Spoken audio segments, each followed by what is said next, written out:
guys, how are you? David Franco here, davidfranco.com, as well as my deck. This is the first video I've ever recorded on my deck. You know, not counting the weekend vlogs and pages only vlogs and whatever. The weather is just so freaking beautiful today that I figured, come on, you gotta get outside, David. Step away from your desk. Step away from Prison Break, because I'm going through that again on Netflix. Love it. Actually, the show's kind of cheesy in season 1, but it's still a great show. So today's video is all about gaming and why I think some gamers are just very cheap. Now hear me out. I'm not making this video to attack people. I'm just putting my opinion out there because we're all gamers. I mean, whether you're a PlayStation fan, Switch fan, Wii U fan, Xbox One fan, Game Boy Color fan, I don't care. I don't care. What matters is we're all in this together. We're all gamers. That's what matters. I don't care if you're gaming on a PC or Mac, console, handheld, whatever. It doesn't matter. But what does matter is recognizing that you can't get everything for free. So that's what today's video is all about. Why do people expect to get things for free? So to start out this video, I just want to say we're spoiled. And by the way, I'm looking at my iPhone for notes. We are quite literally spoiled by services like Facebook and YouTube. Yes, Facebook is a service. YouTube is a service. We're getting those services and the content that those services offer for 100% free. We're also spoiled by the fact that we have thousands upon thousands of free apps available for our phones nowadays. iOS, Android, whatever you use.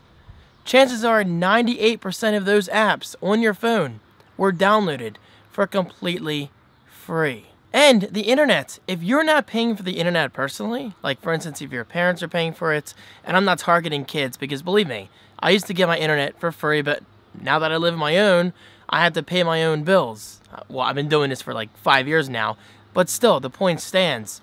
If you're not paying for the internet, like yourself, if that money's not coming out of your pocket, your bank account, whatever, then you're getting the internet for free. You are spoiled by free internet. So perhaps you need to look at this differently. Why do you expect to get things for free? Why? Because the fact that we're spoiled by free apps, free services, free internet? Maybe. And honestly, that's a problem. At some point in your life, you need to say, wait a minute, maybe I should be paying for this. Maybe I should be paying for that because, well, it's worth your money. It is. And guys, the same exact thing applies for gaming. So let's back up a bit and let's do some video game history. PlayStation 2 online multiplayer was free. It was just an incredible experience all around, especially SOCOM US Navy SEALs. Whew. Awesome, awesome game. PlayStation 3 online was free. For the most part, yeah, sure, there's PlayStation Plus, but it was not required for online multiplayer like it is currently for PlayStation 4. So PlayStation 4 online multiplayer, as far as I'm concerned, requires PlayStation Plus. And as you know, PlayStation Plus is not free.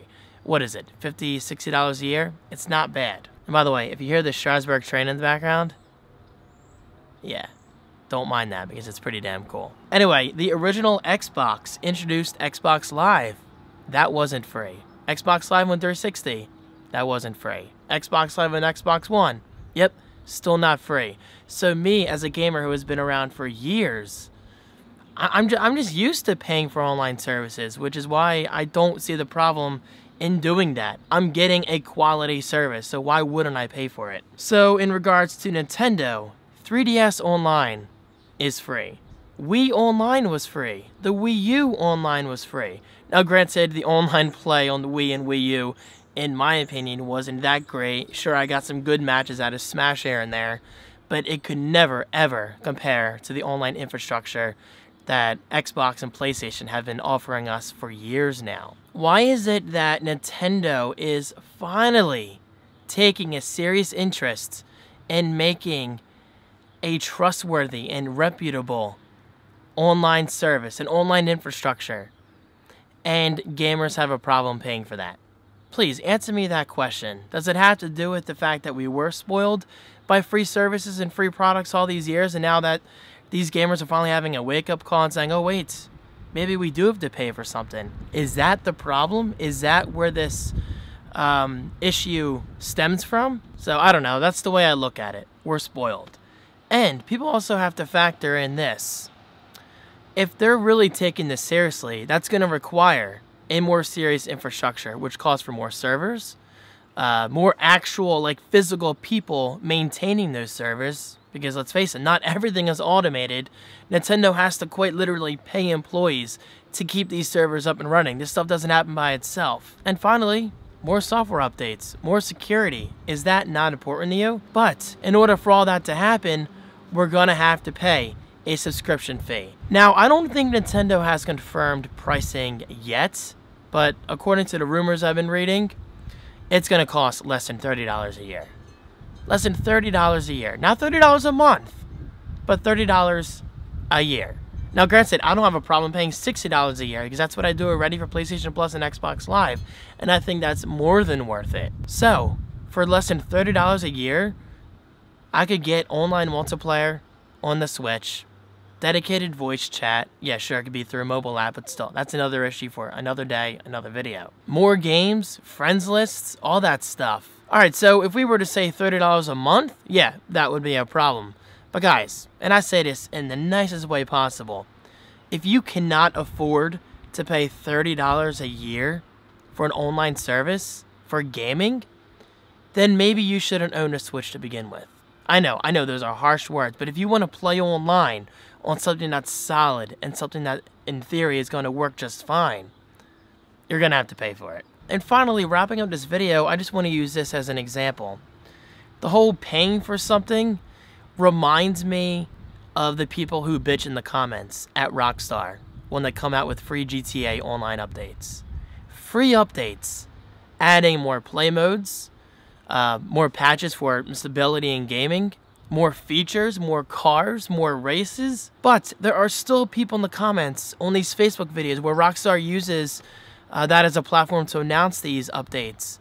There are always people in the comments bitching like, oh, we want single player. Yeah, granted, you want single player content, so do I. But why are you complaining? If they're giving you free content, they're giving you free content. Sure, that content may take a little bit of time to save up for in terms of in-game currency, but I don't get it. Why are you complaining about free content? I just use that as an example because I honestly think the gaming industry sometimes is completely backwards. We gamers get free stuff for years, and then, God forbid you have to pay for something, they start freaking out. But then you pay for a $60 game, and Rockstar comes out with free updates to that $60 game you bought 3 years ago, and people still complain about it. So let me know, where does this anger come from? Where does this misunderstanding come from? Is it children who don't yet have jobs, don't have an income, and they can't afford it? Or is it from people who simply don't understand how this industry works? Not everything can be free forever. That's just how the world works. So guys, let me know, I'm curious. Now me personally, I'm going to continue to pay for services because I have a job, I work, I earn an income. So I don't mind giving my money to these brands that I'm quite passionate about, whether it's Nintendo, Sony, Microsoft, Apple, whatever. If they have a product or service that I think is worth my money, then I'm going to pay for it. So guys, that's it. That's all I got to say. Thank you guys so much for watching. Your support means a lot, and I'll see you next time. Peace.